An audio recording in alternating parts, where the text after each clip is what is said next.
What is up, guys? Welcome back. Welcome back. Welcome back. Welcome back. Welcome back. Welcome back to another episode of the BnG podcast, episode 118.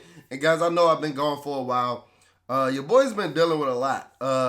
First, I had an incident that changed the appearance of my face for a minute, so I wasn't going to be on camera looking too crazy. And if you're checking this out on YouTube, you see I got a little dark spot on my face right here. But it's recovering, and I also had a death in my family. So I was pretty much in a funk, pretty much in a rut, but, you know, life keeps moving on. But I appreciate you guys for checking in. Some of you guys are like, dude, you haven't dropped an episode in a couple of weeks. What's going on? So I'll let a couple of you guys know what was going on with my life situation. But without further ado, it's the NFL draft season, and we got a lot to get into. So to give you a timestamp, as I do for all of my episodes, today is Thursday, April 18th, and it's about 8:30 p.m. And we're exactly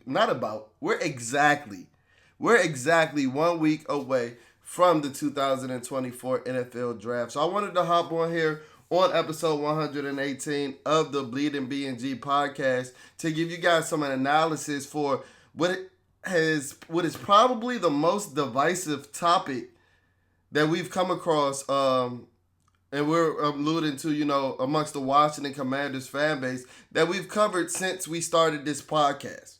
Matter of fact, no, we actually covered the name change. Scratch that. We covered the name change. So this topic is the second most divisive, topic that we've ever discussed in our 3 years up and running with BnG. So without further ado, let's get into the nitty gritty. But as always, if you're checking us out on YouTube, be sure to comment, be sure to like, be sure to subscribe. On the road to 2,000 followers. I'm trying to get there before training camp. I'm trying to get to 2,000 followers before training camp. I know we were in a little rut. I know we went on a little hiatus. But hopefully I don't have any more deaths in the family. I don't have any more incidents that's changing my physical appearance. Because if that isn't the case, then I'm going to be in here giving you at least one or two videos to talk about some content throughout the season, throughout the year. Because as we know, in the NFL, there's never really an off season. The NFL is a 12-month-a-year sport, 365 days a year. Without further ado, let's just get into this episode. Let's get into the meat and potatoes of this episode. So what I'm going to call this episode is the Jayden Daniels versus Maye Saga. We're going to call this episode Choose Your Fighter, Mortal Kombat style. Choose your fighter. Because as I said, this is one of the most divisive topics. If you guys log on Twitter, which I know is only a small part of the Washington Commanders fan base, but if you listen to your local radio, if you go watch the Facebook post, the Reddit post, wherever you consume your Washington Commanders content, this is the number one topic that is being talked about constantly throughout the day, throughout the weeks, and throughout the last couple of months. I know some people are talking about, man, I can't wait till the draft gets here so we can stop talking about these things. Take your time, draft. Take your time. Because I love, for the most part, the friendly banter of, picking our sides. It's like the end game, the Washington Commanders franchise quarterback search style. As you guys seen, and if you guys have been on social media, you guys know that there's one side that has a hard stance on the Maye side. There's another side that has planted their flag and has made a hard stance on the Jayden Daniels side. It's kind of like Democrats and Republicans. Not to be too political, but that's just how it is. There's no gray area in between. If you like one guy, the other guy is just some pure shit and some pure trash to you at this point.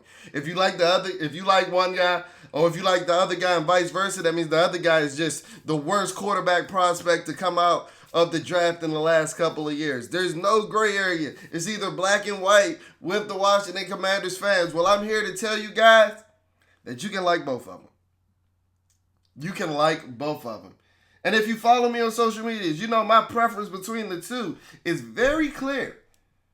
I have a very clear preference between the two prospects. But today I'm going to give you some analysis, some pros and cons on why I ultimately would not be mad if either of those guys had their names called with the second overall pick come next Thursday. And as I had planned on doing this episode a couple of weeks ago, when these guys had their pro days fresh and on the minds of everybody in Washington Commanders, because that was like a holiday in itself. It was like Jayden Daniels' day and Drake Maye Day back to back to back. But if you guys can go back just a couple of weeks ago, both guys had their pro days, and both of their pro days followed a similar script. If you guys can go back and think about their pro days, they didn't necessarily set the world on fire, right? I thought that their pro days, while had some flashes of greatness and things of that, there wasn't it wasn't the likes of some of the most generational pro days I've seen of all time. I'm thinking of the likes of RG3's pro day was pretty spectacular. Johnny Manziel had a pretty spectacular pro day. If you can remember, he went out there with helmets and shoulder pads like a fucking nut, but he spent the ball pretty well. Josh Allen's pro day was pretty strong as well.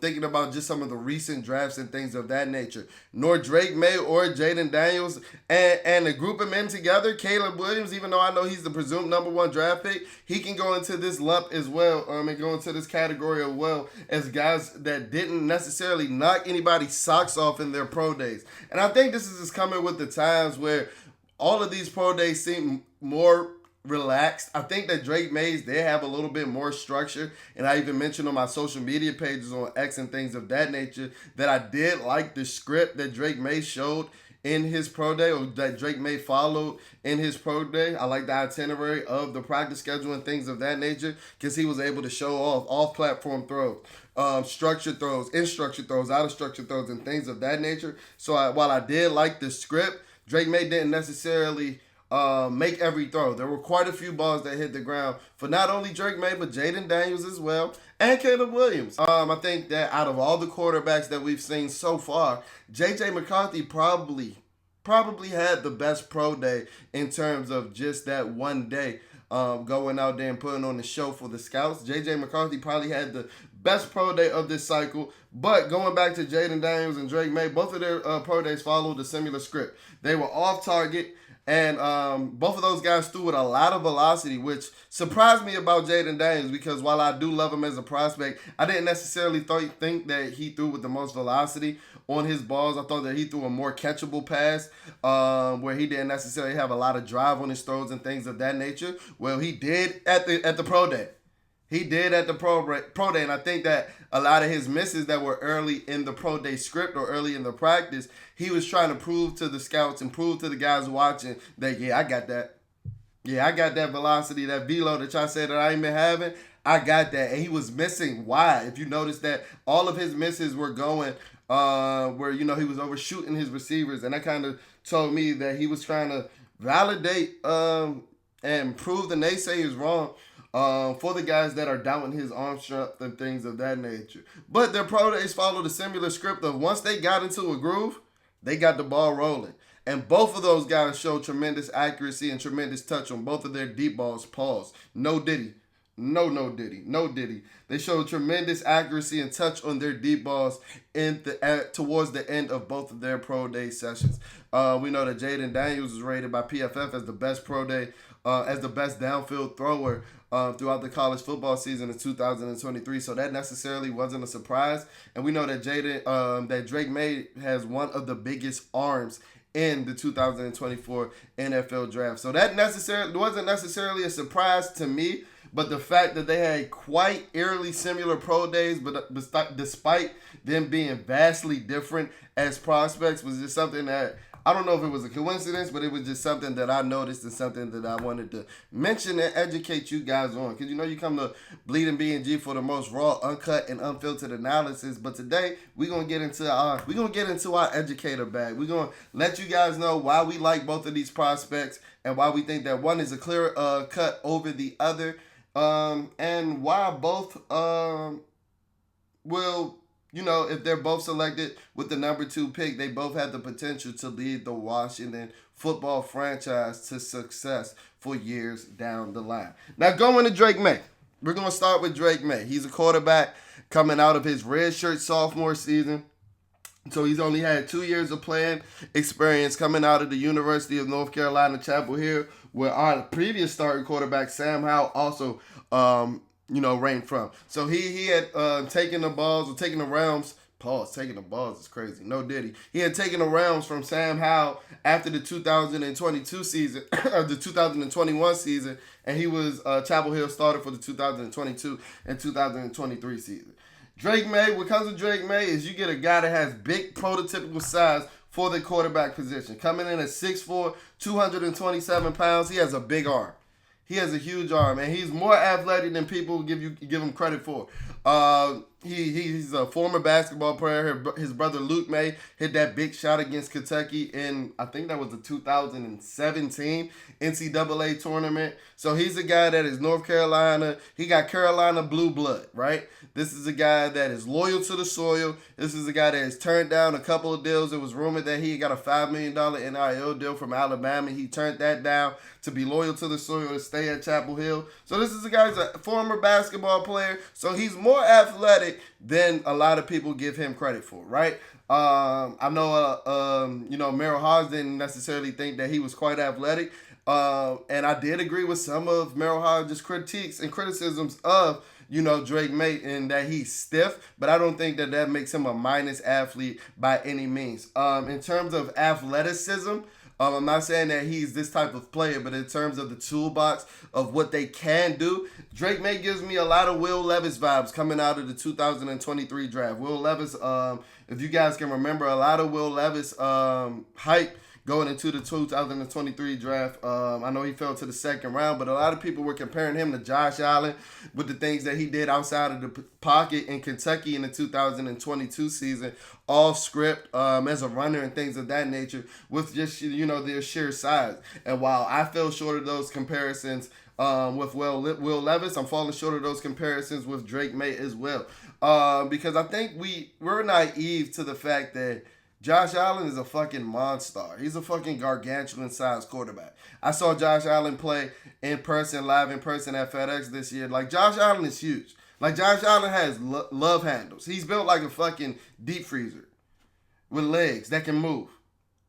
I never thought, and I never saw that, because I don't think that they have the sheer girth and the sheer stature of a guy like Josh Allen. But they do have some, in terms of, Will Levis and Drake Maye, they do have some athletic capability to be able to perform outside of the pocket. And while they're not Josh Allen size, they are bigger than the defenders that they'll be facing outside of the box. When I mean outside of the box, that's where you face a lot of the secondary guys. You don't see secondary guys that are, 6'4", 230 pounds, like the measurables that I just read for Drake Maye. Like, that's Cam Chancellor's size, and he was a fucking Decepticon of a safety, right?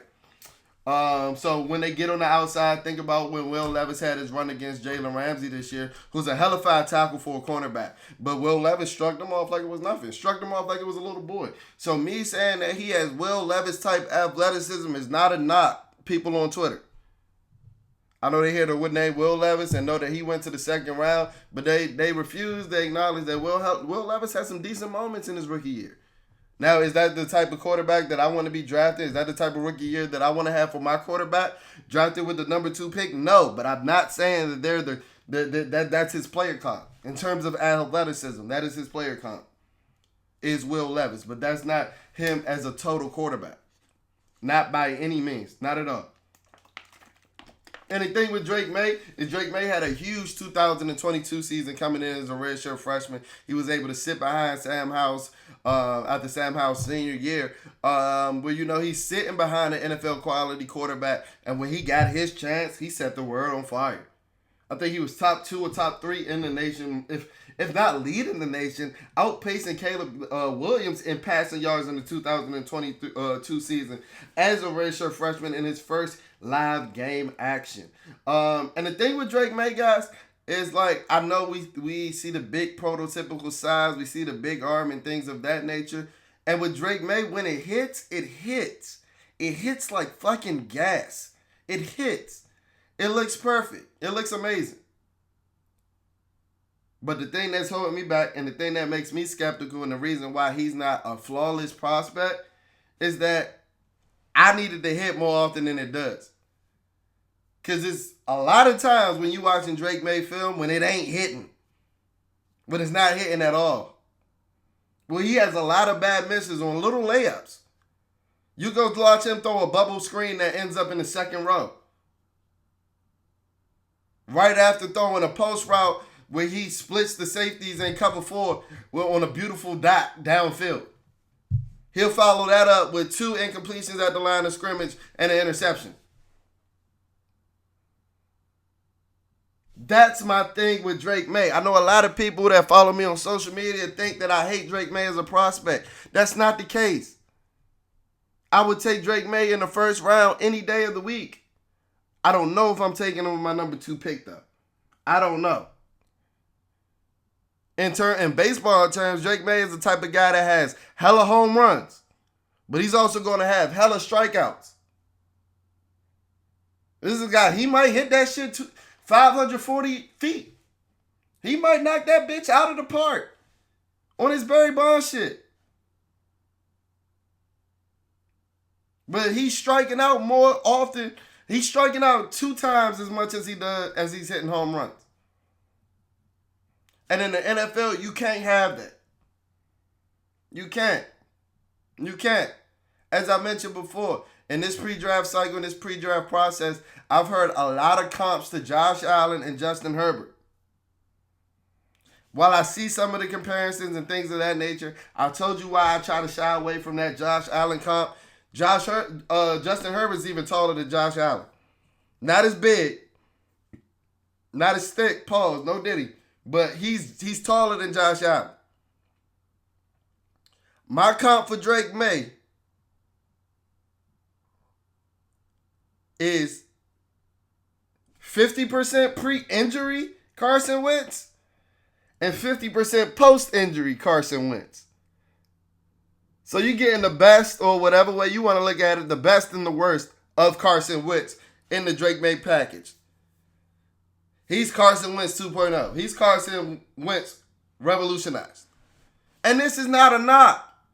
Carson Wentz should have won the NFL MVP in 2017. Even with his injury, in my opinion. This is a guy that has given you MVP caliber play at some point in the NFL. And I know, being a Commander fan, when you hear the name Carson Wentz, when you hear the name the CW, and I'm not talking about Channel 50. When you hear that Carson Wentz name, it's like nail scratching on the board for how putrid he was in the 2022 season.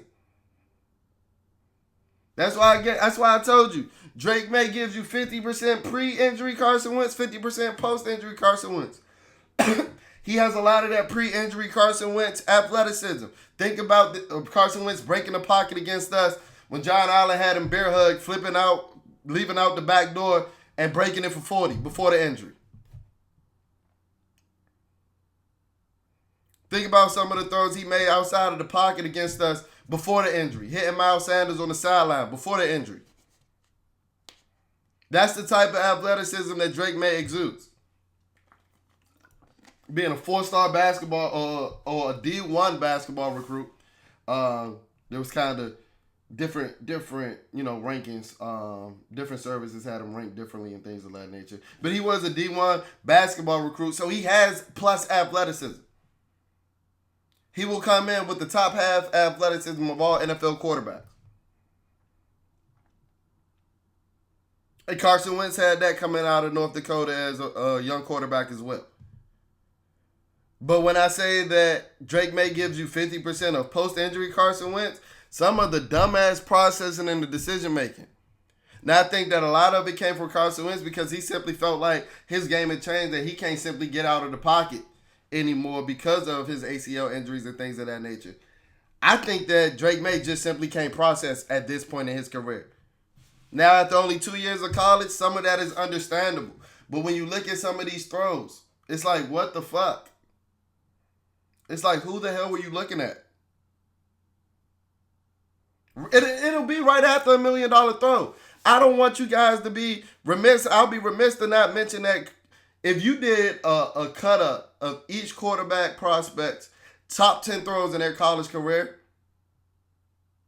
Drake Maye would probably be second behind Caleb Williams in terms of just their top 10 throws. But you know who also made some amazing throws?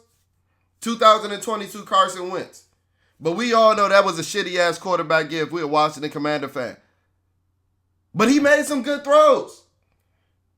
And you guys in Washington Commander land, this is the type of quarterback play that you guys seem to want in advocating for Drake Maye. A guy that's going to hit a lot of home runs. Think about Carson Wentz's throw against the Jacksonville Jaguars. Hitting Terry McLaurin on the go route, beating the safety in cover 2. Throwing it in between the cover 2 hole. That was a great throw. But he wasn't making that for 17 weeks. Think about the throw he made to Jahan Dotson in the back of the end zone against the San Francisco 49ers coming in relief duty. That was a great throw, an insane throw. But Carson Wentz was not giving you these throws consistently enough. And that's what I see on film when I see Drake Maye. Did we not go through enough of this in 2022? Are you willing to go through this again? And the thing is, I can give you the excuse for Carson Wentz that I thought that he was a shell of himself mentally and physically, and he thought that he couldn't leave the pocket and things of that nature. Drake Maye is perfectly 100% healthy. Now, if this is just a mental thing where his processing is slow, I mentioned before, I think that his footwork is questionable. A lot of the times, I don't think that he has much footwork at all. Are these things that's going to be easily corrected? I don't know. But if Drake Maye finds the perfect situation with the right coaching staff that is going to groom him, that's going to take their time, be patient with him, allow him some time to develop, to refine these things, and he can hit more often where he hits like gas more consistently, Drake Maye can be the best quarterback prospect in the 2024 draft. But that's a lot of ifs. That's a lot of ifs. Are you willing to put yourself through that? Do we have time to go through all of those ifs? Is this the right situation? Is Cliff Kingsbury the answer? Like the Tootsie Pop commercial, the world may never know. But these are the questions that we're going to pose over here at Bleed the BnG while giving you some uncut and unfiltered analysis to ponder on as well. So moving on to Jayden Daniels. Jayden Daniels. Wow, Drake Maye is this Greek god of a quarterback standing at 6'4", 227 pounds. Jayden Daniels is like the Slender Man. He's built like Frozone from The Incredibles. He's 6'3", 210 pounds, and I doubt that he played at that weight. I doubt that he played at that weight last fall. I think that he got up to 210 pounds for the pro day to answer some of the naysayers' questions about how can he hold up in the NFL. Even though he held up just fine in the SEC. And I know you guys showed me the same 5 clips where he got his ass blasted. And don't get me wrong, he got rocked. But the man ran the ball 140 times. Can y'all show me more than 5 clips? And I know it only takes 1. But guess what? The 5 that y'all showing me didn't put him out for any substantial amount of time. It didn't. So he weighed in at 210 pounds. I think some of that where he did took away from the fact that he weighed in at 210 pounds was the reason that he didn't run a 40, because it slowed him down from his play speed where we saw him topping out at over 21 miles per hour against Florida and things of that nature. So he has 4.3 speed at the worst 4.4 speed, even though he got on Instagram Live and told y'all he run a 4.25. Jayden Daniels, cut that shit out. Cut that shit out. But he's the reigning Heisman winner, putting together one of the greatest college football seasons of all time. You can't put it any other way. Caleb Williams' 2022 season, Jayden Daniels' 2023 season go in the top 10 quarterback seasons of all time in college football history. Debate your mother, because I ain't going to debate you, because that's fact, damn near. It can't be proven as fact, but if you say that, anybody that questions that should be slapped. He dominated the best conference in the country in the SEC. Dominated. I know you Drake Maye stands and you Jayden Daniels haters love to point to me about how he played Georgia State and things of that nature. Well, what about him almost having 400 yards in the first half against Alabama? What about him single-handedly putting the team on his back against Ole Miss? What about the fact that if his team if his team simply didn't let opponents score more than 35 points a game, they would have been undefeated. They would have been undefeated last year. His defense just needed to go one time and hold their opponents to less than 35 points a game, and they couldn't do it. But y'all want to talk to me about their record. Jayden Daniels out there playing linebacker. He playing safety. He playing corner. Now, some cons that you might look at. Jayden Daniels is the fifth-year senior. He does turn 24 in December, with Drake Maye is only 21. But I hear a lot of people talking about, with his age and things of that nature, that Drake Maye has the higher ceiling. How do we know that? Like, how do we know that? It's because Jayden Daniels is older? How do we know that? Because there's no disputing that Jayden Daniels is the better player right now. On April 18, 2024, Jayden Daniels is better than Drake Maye. I'm not here to dispute that. That's the truth. And I know a lot of with Drake Maye's projection. Do we project Drake Maye to ever be better than what Jayden Daniels is right now? How do we know that Jayden Daniels can't get better? Coming into the age similar to Joe Burrow. Wouldn't you say that Joe Burrow got better in the NFL? Wouldn't you say that he developed and progressed in his short time in the NFL? Jayden Daniels' career arc is eerily similar to Joe Burrow's. Now, they're two vastly different players. Excuse me. They're two vastly different players. But I can't ignore the career path that both of these guys have gone on that are eerily similar. That are eerily similar. Now, a lot of people talk about Drake Maye's ceiling and how he has this big arm that'll be able to push the ball downfield in the hopes that he reaches a talent level of a Justin Herbert or Josh Allen. And I totally get that. Well, guess what? I'll take the high ceiling that Jayden Daniels presents as being one of the best dual threat quarterbacks in NFL history. That's his ceiling. And I'll also take the floor that he has right now and being one of the 5 rushing quarterbacks of all time. Not hyperbole. Not hyperbole. Michael Vick, Justin Fields, Lamar Jackson. Who else? That's something that you know you're going to get for Jayden Daniels. With Jayden Daniels. And I know a lot of you guys are like, oh man, I want my quarterback to be able to throw the ball. When somebody's describing my quarterback, the first quality I want them to be able to have is a passing quality and not a rushing quarterback. I totally get that.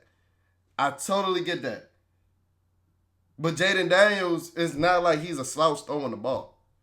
If you guys think that Jayden Daniels is a slouch throwing the ball, you guys don't watch Jayden Daniels' film. I know he had 2 elite receivers. Well, guess what? Brian Thomas Jr. had 700 yards before this past season. Was he elite before this season? Or did he just all of a sudden become elite? Or did Jayden Daniels help him get there? Now, Malik Neighbors, all-time talent. Generational wide receiver talent. So I don't have much of an argument there. But in terms of having arm talent, I compare Jayden Daniels to the likes of a Deshaun Watson, especially in Houston. Which I know Deshaun Watson is a young guy, but that might be his prime. Looking back later, looking down the line, if we look back at his career, those Houston years might be his prime. Where he was in a lot of top 5 quarterback discussions. And I comped his arm talent with Deshaun Watson because I'll try to stay away from the racially charged comps. But this one just lined up too similar. These are guys that have beautiful touch on the deep ball, beautiful arch on the deep ball. Don't throw with a lot of drive and velocity, but they throw a very catchable pass. And they throw from a lot of different arm angles outside of the pocket. In talking about Jayden Daniels and Deshaun Watson. I think that he's eerily dissimilar to Deshaun Watson coming out of Clemson as a prospect, especially throwing the ball. With Lamar Jackson speed. Now, I don't think he has Lamar Jackson agility. I think Lamar Jackson might be the sole best ball carrier in the NFL. Running backs, wide receivers included. Don't think that Jayden has that, but he's a tick under that. And I think that he's a more developed passer than Lamar Jackson was coming out of the University of Louisville. One of my favorite stats with Jayden Daniels is that they had the second highest third down conversion rate while having The lowest third downs in the country.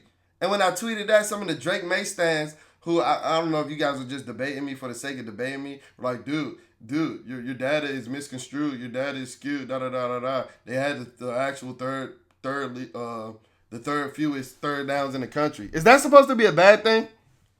So not only was he getting it done in the few third downs that he faced, but he was getting it done on the early downs as well. Are y'all hearing what y'all are saying?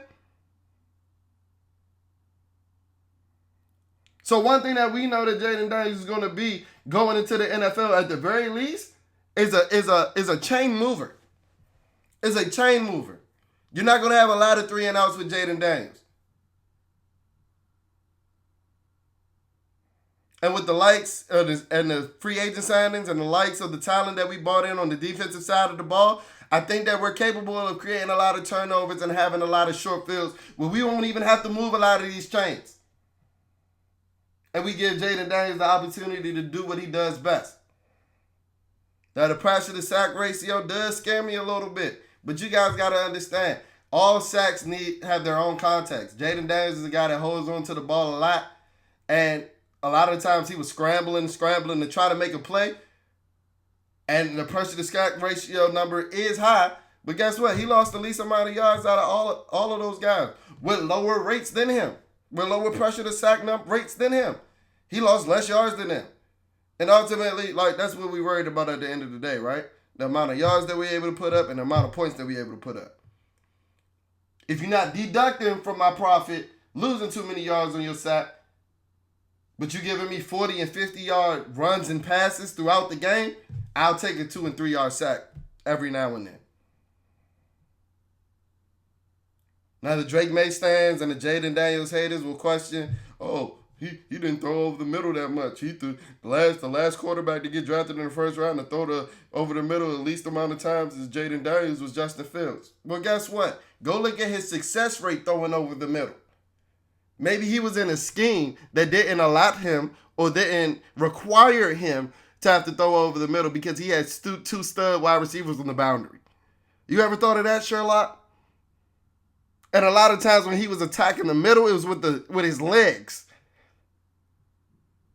Because the zones they were facing was so goddamn soft because they were terrified of his legs.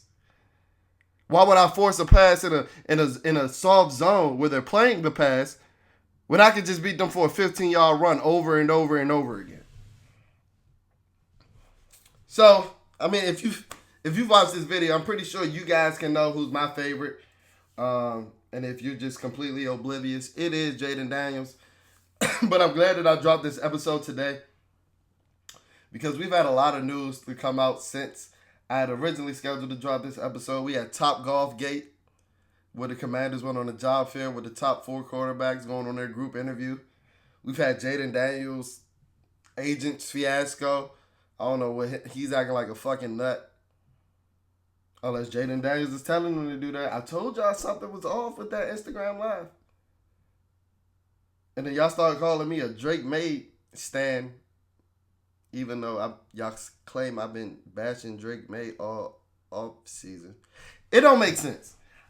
Matter of fact, I am ready for this to be over because I promise you I lose more and more brain cells with every debate. But yeah, 7 more days, T-minus 7 days. I can't wait. I'm super excited. I'm going to have a lot more videos coming out between now and the draft. We're going to have mock draft 3.0, and I think I'll do a 4.0 with our final version of our mock. So make sure you tap into the channel because it's interesting. It is very interesting. The Washington Commanders brass is keeping their mouths sealed shut.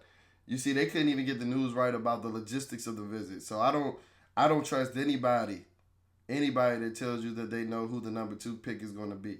While I may very well have a lean towards Jayden Daniels, I would not be surprised if Drake Maye is the pick come April 25th. Shit, I wouldn't be surprised if J.J. McCarthy was the pick either, if we're being honest. But that's for another day. So thank you guys for tuning into this episode. As always, if you're not following us on social media, on our Instagram or our X pages. Please make sure you're tapping into us over there. Our Instagram is at BleedingBnG. That is BLEEDING. BnG. Our Twitter handle, our X handle is spelled a tad bit different.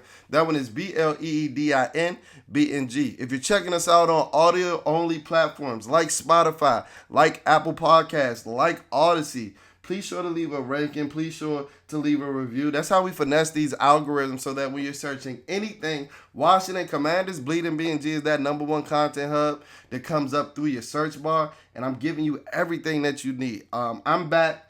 I'm out of my rut. I'm out of my funk. And you know, I told you guys before, my purpose on this life is to give you Washington Commanders content. So that's what I'm going to keep doing. So make sure that you keep tapping into the page and hit that subscribe button.